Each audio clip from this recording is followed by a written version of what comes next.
Tobias uncle எனக்கும் தேவ் அசோசியேட்ஸ்க்கும் எவ்வளவு வேண்டப்பட்டவர்னு உங்களுக்கு நல்லா தெரியும். இந்த கொலையை செஞ்சது யாரா இருந்தாலும் தண்டிக்கப்படணும். அதுக்காக என் சொத்து பூரா செலவானாலும் நான் கவலைப்பட மாட்டேன். பணத்தை விட ஒரு நல்ல நட்பு எனக்கு தோபியாஸுக்கும் இருந்துச்சு. அந்த ஆள் கிட்ட ஏதோ ஒரு ஸ்பெஷாலிட்டி இருந்துச்சு. ஆமா சார், அப்படிப்பட்டவரோட பிரிவை யாராலையும் தாங்க முடியாது. பாப்போ ராணி, இன்ஸ்பெக்டர் பாலாஜி வரத்துக்குள்ள நாம ஒரு முடிவுக்கு வருவோம்.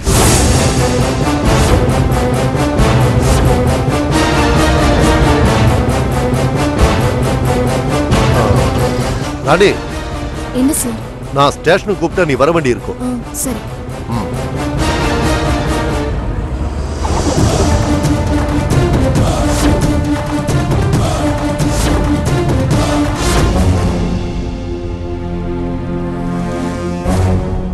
தம்பி, என்ன? நீங்க போலீஸ் ஸ்டேஷனுக்கு போகலையா? எனக்கு தெரியும், உங்க குடும்பத்தை உள்ளவங்க மேல நீங்க உயிரையே வச்சிருக்கீங்க.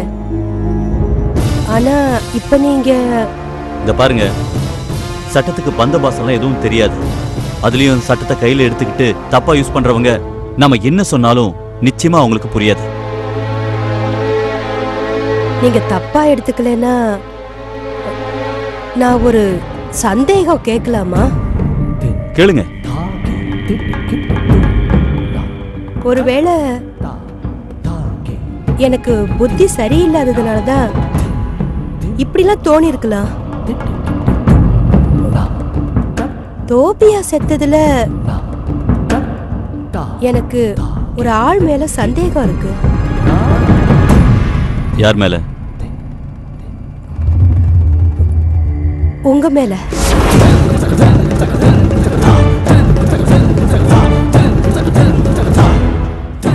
ராணி நடுராத்திரி வந்த அன்னைக்குதான் தோபியாஸ் கொலையும் நடந்துச்சு. அன்னைக்கு ராணி வெளியில போனதுக்கு அப்புறம் நீங்களும் வெளியில போனீங்க.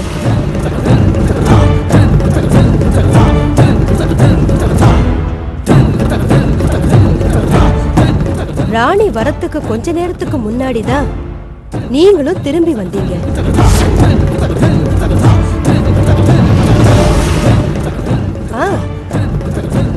தோபியாஸ் கெட்டவன் தான், அவன் சாகணும். ஆனா நீங்க உங்க கையால. விசாரணைக்கு போலீஸ்காரங்க வீட்டுக்கு வருவாங்க.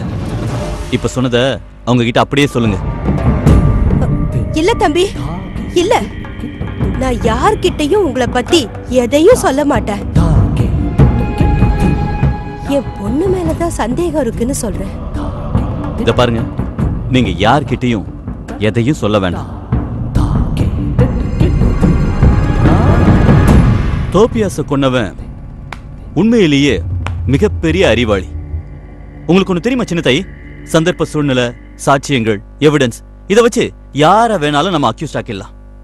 அப்போ உங்களுக்கும் இதுக்கும் எந்த சம்பந்தமும் இல்லையா?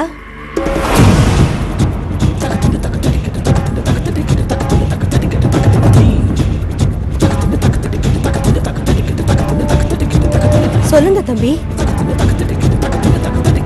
தோபியாஸ கொன்ன பழி என் மேல விழுந்துச்சுன்னா அதை நான் சந்தோஷமா ஏத்துப்பேன். ஏன்னா சில நல்ல காரியங்களோட பலன் நமக்கே தெரியாம நம்ம தலை மேல வந்து விழு. இதெல்லாம் அவன் பார்த்து கொடுக்கறது. அப்போ அதை யாரு செஞ்சிருப்பா? ஒரு கொலை நடக்கும்னு நான் எதிர்பார்த்தேன். ஆனா நான் எதிர்பார்த்த மாதிரி அந்த கொலை நடக்கல. தோபியாஸ் நல்லா வளர்ந்த ஒரு சந்தன மரம், அதை வெட்டினா நிறைய லாபம் கிடைக்கும். கிளைய வெட்டி ருசி பார்த்தவன் தான் வேரோட மரத்தை சாச்சிருக்கான்.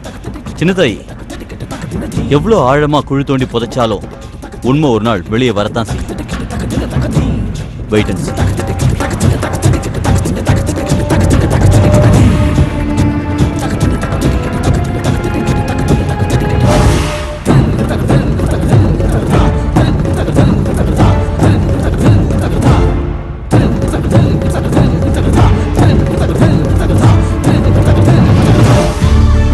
ராணி ஒரு சிறிய இடைவேளைக்கு பின் தொடரும்.